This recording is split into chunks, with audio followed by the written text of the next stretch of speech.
네, 이 시간 우리 함께 살펴볼 하나님의 말씀은 누가복음 23장 35절에서 39절까지의 말씀입니다. 누가복음 23장 35절에서 39절까지의 말씀. 네, 여러분 다 찾으신 줄로 생각하고 제가 읽도록 하겠습니다. 백성은 서서 구경하는데 관리들은 비웃어 이르되 저가 남을 구원하였으니 만일 하나님이 택하신 자 그리스도이면 자신도 구원할지어다 하고 군인들도 희롱하면서 나와 신포도주를 주며 이르되 내가 만일 유대인의 왕이면 내가 너를 구원하라 하더라. 그의 위에 이는 유대인의 왕이라 쓴 패가 있더라. 달린 행악자 중 하나는 비방하여 이르되 내가 그리스도가 아니냐 너와 우리를 구원하라 하되. 자, 오늘 이 누가복음 23장 35절에서 39절의 말씀을 가지고 네가 그리스도가 아니냐라는 제목으로 함께 말씀을 나누고자 합니다. 우리는 지난주에 목자 없는 양처럼 방황하는 우리를 위하여 선한 목자이자 참된 목자로 이 땅에 오신 예수님에 대해서 함께 살펴보았습니다. 이를 통하여 우리는 목자됨이 무엇인지, 또한 양으로서 목자를 따른다는 것이 무엇인지 이것에 대해서 함께 살펴보았고, 이를 통하여 양은 목자가 어디로 이끌든지 설령 그곳이 고난과 죽음이 있다고 할지라도 순종함으로 따라가는 것이다 라는 것을 함께 배웠습니다. 특히 우리를 이끄시는 분이 예수 그리스도시라면 이보다 더 믿을 만한 이끄심이 어디 있겠는가에 대해서도 함께 생각해 보았습니다. 그리고 지난주에 우리가 다룬 본문은 마치 성탄절에나 들어볼 법한 본문이었는데, 오늘은 함께 마치 고난주간에나 들어볼 법한 본문을 함께 살펴보고자 합니다. 바로 오늘의 본문은 예수 그리스도의 죽으심이 나타나는 본문입니다. 네, 여러분 앞을 봐주시죠. 네, 저와 눈을 마주쳐 주시면 좋을 것 같아요. 오늘 본문을 보시면 예수님께서 사형 선고를 받으시고 십자가에 달려 돌아가시는 장면이 등장합니다. 그리고 이를 구경하는 백성들과 그리고 그것을 비웃는 관리들이 있었습니다. 그리고 성경이 우리에게 알려주는 아주 주된 비웃음이 있었는데, 그 비웃음은 바로 이것입니다. 야, 예수, 너 네가 구원자라며, 그리스도라며, 왜 너 스스로는 구원하지 못하냐? 라고 조롱하기 시작합니다. 35절과 37절, 39절을 여러분이 이렇게 조금씩 떨어져 있는데 요거를 자세히 보시면 아주 중요한 문구가 동일하게 반복되고 있습니다. 35절은 관리들, 37절은 군인들, 39절은 행악자가 말하는 것입니다. 35절에서 말하는 것이 있죠. 저가 남을 구원하였으니 만일 하나님이 택하신 자 그리스도이면 자신도 구원할지어다. 비웃은 거죠. 37절에서 군인들이 또 말합니다. 네가 만일 유대인이 왕이라면 네가 너를 구원하라. 39절에서 행악자들이 말합니다. 네가 그리스도가 아니냐? 너와 우리를 구원하라. 계속해서 하는 말이 뭐죠? 야, 십자가에 달려 그냥 죽어가지 말고 너 스스로를 구원해봐 라고 말하고 있는 것입니다. 관리들, 군인들, 사형당하고 있는 사람까지 정말 여러 모습의 사람들이 예수님께 하나같이 말하는 것이 야, 한번 너 구원해봐 하고 조롱하는 것입니다. 그리고 이 조롱과 외침 가운데 예수님께서는 별다른 사역 없이, 별다른 말 없이 그저 조용히 죽음을 맞이하십니다. 이런 조롱과 누명에 적극적으로 해명을 하시는 것이 아닙니다. 마치 정말로 자기는 자신을 구원할 수 있는 힘이 없는 것처럼, 마치 자기를 조롱하는 사람들의 말이 맞는 것처럼 그렇게 조롱당하면서 죽음을 맞이하십니다. 여러분은 오늘의 말씀을 어떻게 이해하고 계셨는지 잘 모르겠습니다. 여러분도 여기서 외치는 사람들과 같은 의견이신지, 아니면 이제는 예수님께서 십자가에 달려 죽으실 때가 되었기 때문에 이렇게 돌아가시는 것이 어쩔 수 없다고 생각하는 것인지, 여러분은 그동안 이 예수 그리스도의 죽으심에 대한 본문을 보면서 어떤 생각을 가지셨는지 한번 생각해 보시면 좋을 것 같습니다. 그리고 만약 여러분에게 이에 대한 정확한 답이 없으시다면 오늘의 말씀에 한번 귀를 기울여 주시면 좋을 것 같아요. 그리고 더 나아가서 우리의 신앙을 돌아보면 좋겠습니다. 우리의 모습, 우리의 신앙에서 마치 예수님을 조롱했던 수많은 군중들처럼 우리의 삶과 우리를 조롱하는 수많은 사람들과 마주하고 계시지는 않은지 돌아보시면 좋겠습니다. 오늘 본문보다 조금만 앞선 곳을 살피면 예수님이 십자가에 못 박히시기 전 빌라도에게 사형 선고를 받으시는 장면이 나옵니다.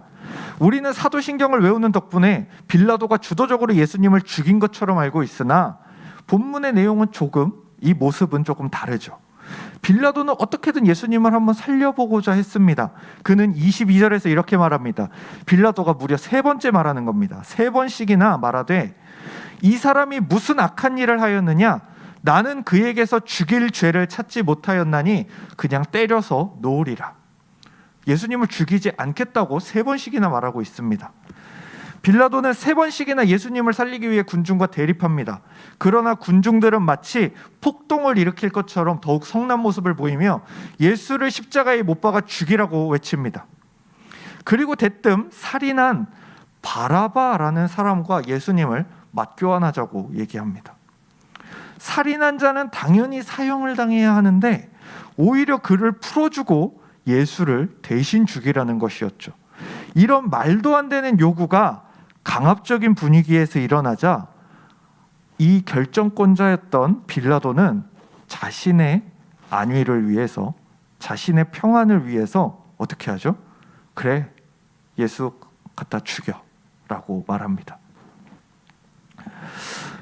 그리고 굉장히 의미 있는 장면이 등장하게 되는데, 죽어 마땅한 자, 바로 이 바라바를 대신해서 죄가 없는 자 예수가 대신 죽게 되는 일이 발생하게 됩니다.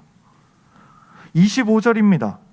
그들이 요구하는 자, 곧 밀란과 살인으로 말미암아 옥에 갇힌 자를 놓아주고 예수는 넘겨주어 그들의 뜻대로 되게 하니라.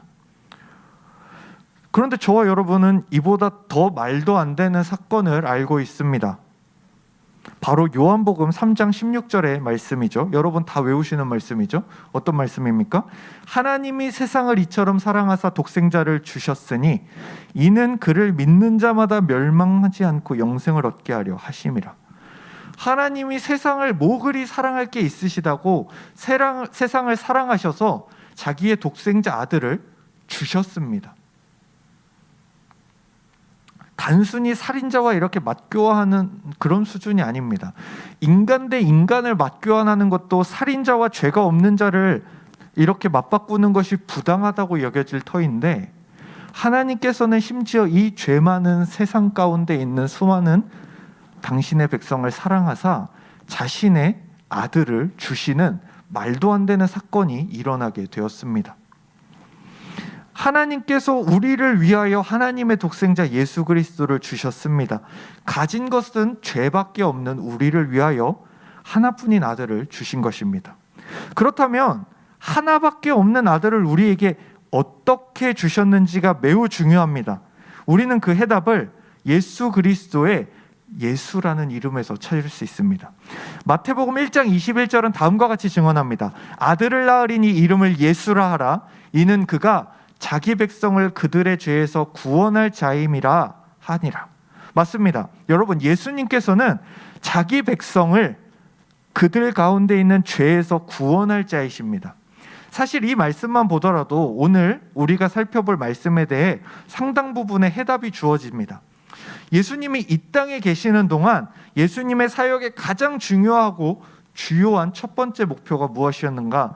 자기 백성을 구원하기 위함이었습니다. 여러분, 모두를 구원하는 건 아닙니다.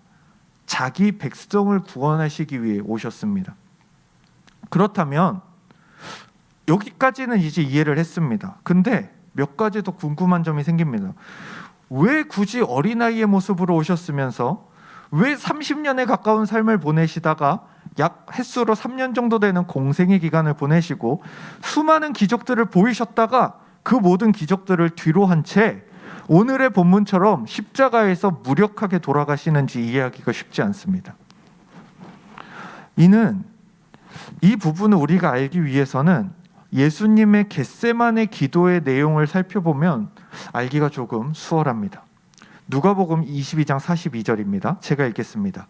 이르시되 아버지여 만일 아버지의 뜻이거든 이 잔을 내게서 옮기시옵소서.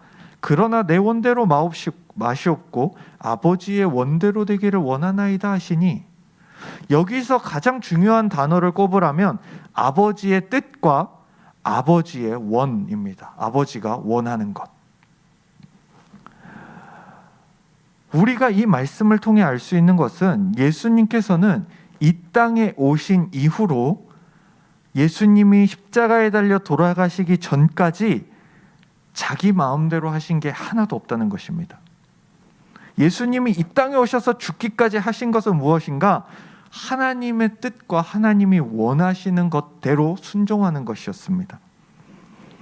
하나님 아버지의 뜻에 따라 사람이 되셨고 사람의 일생을 경험하셨고 그 사람이 경험할 수 있는 가장 치욕스럽고 저주 가득한 죽음을 경험하게 되었습니다. 하나님에 대한 순종의 절정은 십자가의 죽음이었는데 그냥 죽음도 아니었고 저주를 받는 죽음이었던 것이죠. 그렇다면 왜 십자가의 죽음이 이렇게 치욕스럽고 저주가 가득한 것으로 믿어졌는가? 로마의 형벌이었던 이 십자가형이 특별해서는 아닙니다. 이 십자가형 자체도 물론 매우 끔찍합니다. 그 당시 지식인들은 이러한 형벌은 없어져야 된다. 그래서 로마인들은 십자가형에 죽는 것이 금지되어 있었습니다. 왜? 너무 잔인하니까. 사람을 그냥 죽여도 잔인한데 사람을 진짜 차라리 죽여달라고 말할 정도로 잔인하게 죽입니다. 십자가형을 받은 사람은 예수님이 십자가형 당하기 전에 뭘 당하시죠? 채찍질을 당하시죠. 이거는 굉장한 자비였다고 합니다. 왜죠? 이 채찍은 여러분이 생각하는 그런 채찍이 아니에요. 나비랑 쇳덩이가 달려 있어서 한번 맞으면 감켜나가면서 살점들을 뜯어냅니다. 그럼 어떻게 되냐? 과다출혈이 나오게 됩니다. 그래서 희한하게 예수님께서는 십자가에 달리시고 얼마 되지 않아 돌아가시죠. 수많은 피를 흘리셨고, 그런데 이 당시 십자가 형벌은 매달아 놓으면 평균 4일을 있었다고 합니다. 4일 동안 어떤 일이 생기느냐? 조금씩 새어나오는 피가 이제 이 못 때문에 파상풍에 들어가기 시작합니다. 그리고 다리는 저려오는데 점점 다리를 구부리면 숨이 안 쉬어져서 다시 일으켜야 되고, 그때마다 발에 박힌 못에서도 피가 새어나옵니다. 용변을 처리할 곳이 없습니다. 말 그대로 빨개 벗겨서 매달아져 있기 때문에 용변을 조금씩 흘리죠. 그러면 거기에 구더기가 끼기 시작합니다. 살이 썩기 시작하고요. 그 살을 파먹기 시작합니다. 이 모든 것이 십자가 형벌 안에서 이루어지는 사건입니다. 그렇기에 가장 야만적인 형벌이라고 얘기했던 것이죠. 그런데 우리가 이런 로마식 형벌 때문에 십자가가 저주가 가득한 것은 아닙니다. 이 십자가형의 문제가 되는 것은 바로 나무였습니다. 왜냐하면 신명기 21장 22절에서 23절에 이렇게 나와 있습니다. 사람이 만일 죽을 죄를 범함으로 내가 그를 죽여서 나무 위에 달거든 그 시체를 나무 위에 밤새도록 두지 말고 그날에 장사하여 내 하나님 여호와께서 내게 기업으로 주시는 땅을 더럽히지 말라. 나무에 달린 자는 하나님께 저주를 받았음이라. 유대인들의 생각에는 나무에 달려 죽었어? 그러면 바로 무엇이죠? 나무에서 죽었다 이러면 하나님께 저주를 받은 사람이라는 인식이 바로 있었던 것이죠. 그렇게 유대인들 중에서는 혹여라도 십자가에 달려 죽을 것 같으면 스스로 목숨을 끊는 사람이 적지 않았다고 합니다. 왜?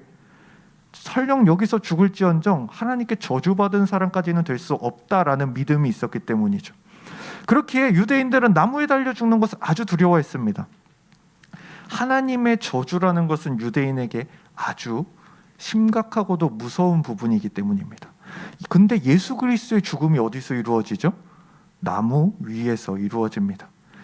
실제로 예수께서는 우리의 모든 죄를 짊어지시고 하나님께 저주를 받으셨습니다.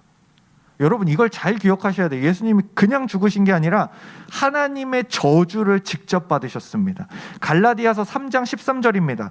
그리스도께서 우리를 위하여 저주를 받은 바 되사 율법의 저주에서 우리를 속량하셨으니 기록된 바 나무에 달린 자마다 저주 아래에 있는 자라 하였음이라.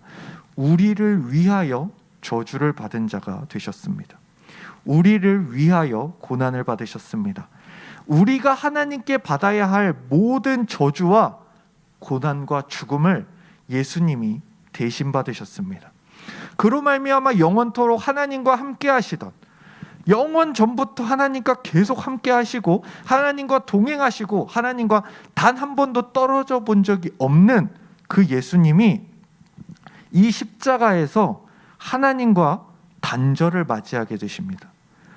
예수님의 육체의 죽음보다도 하나님과의 관계의 단절이 예수님께는 훨씬 두려운 것이었습니다. 죄가 없는 사람이었기 때문에 그 죄가 가지고 오는 공포는 어마어마했던 것이지요. 그리고 이러한 고난과 저주는 구약 성경에 이미 예고되어 있었습니다. 이사야 53장 4절에서 6절, 여러분 너무나도 잘 아는 본문을 제가 읽겠습니다.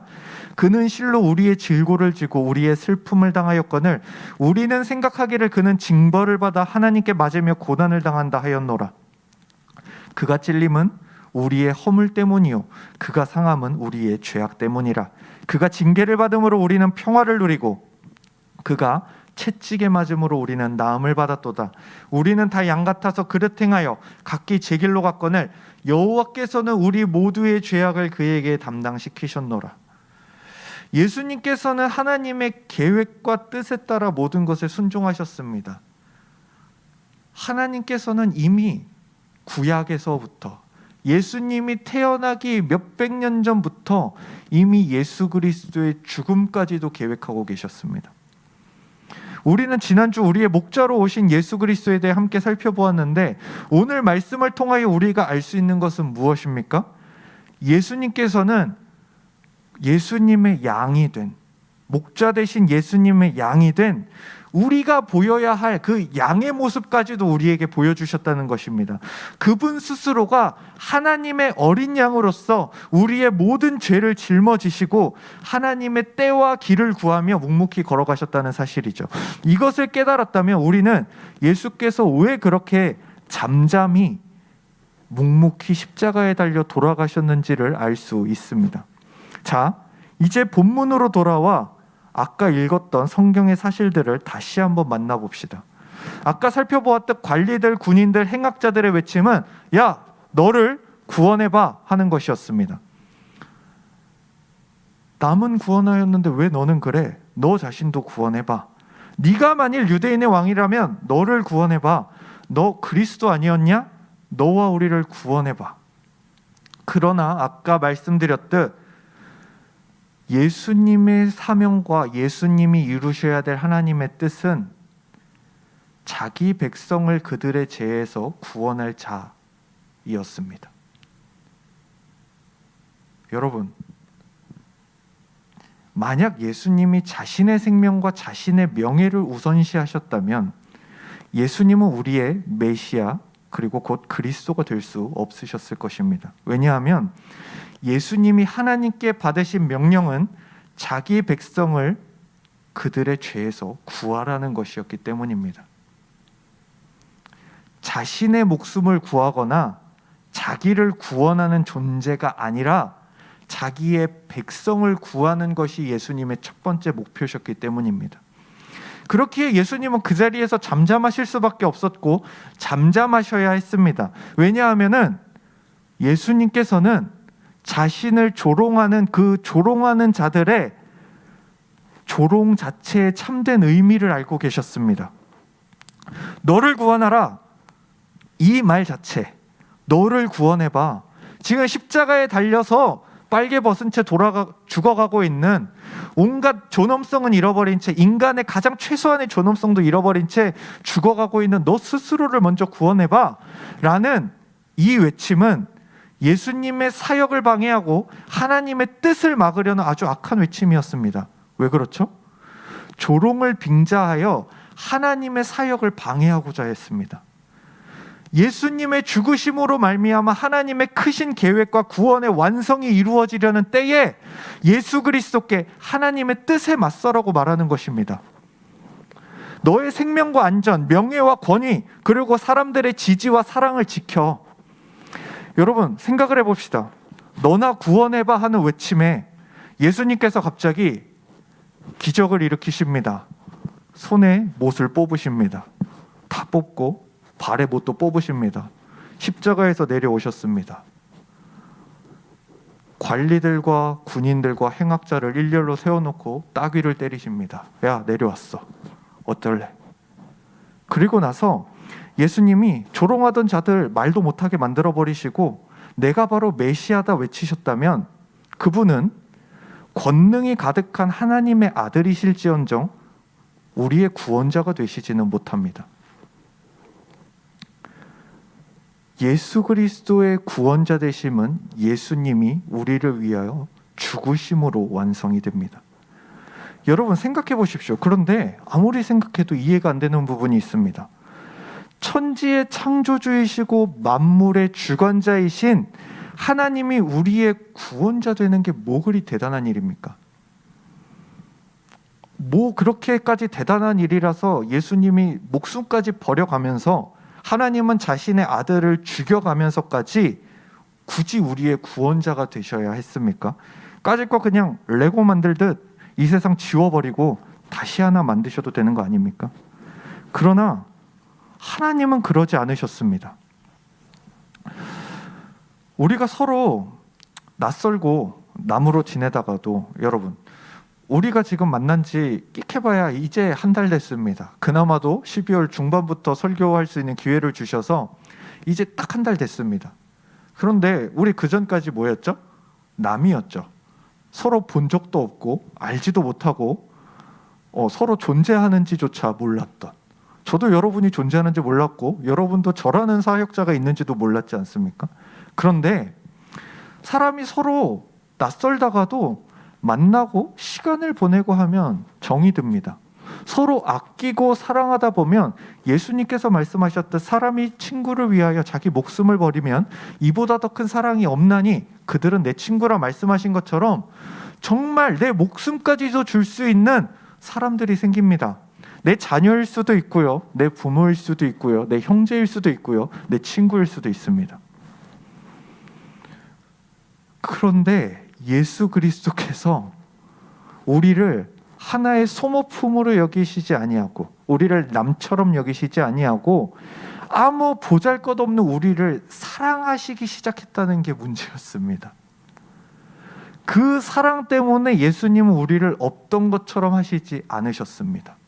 하나님은 다시 리셋 시켜버리지 않았습니다. 까짓 거 세상 다시 한번 부팅하자 이러면서 재부팅하지 않으셨습니다. 왜? 우리의 존재 자체를 부정하지 않으셨습니다. 왜죠? 여러분 각자에게 하나님의 형상이 있기 때문입니다. 여러분, 우리는 가끔 살인하는 것이 왜 죄냐고 물으면 죽이는 거 나쁜 거 아닌가? 아니요. 여러분 각자에게 하나님의 형상이 있기 때문입니다. 살인한다는 것은 그 하나님의 형상에 위해를 가하는 것이기 때문에 너무나도 악한 죄인 것이죠. 그런데 여러분 가운데 있는 그 하나님의 형상으로 말미암아 하나님께서는 여러분을 포기하지 않으셨고 여러분을 사랑하심으로 말미암아 여러분을 어떤 셈 치지 아니하시고 무슨 극단적인 선택을 하시냐면 자신의 아들을 보내어 죽게 만드는 선택을 하십니다.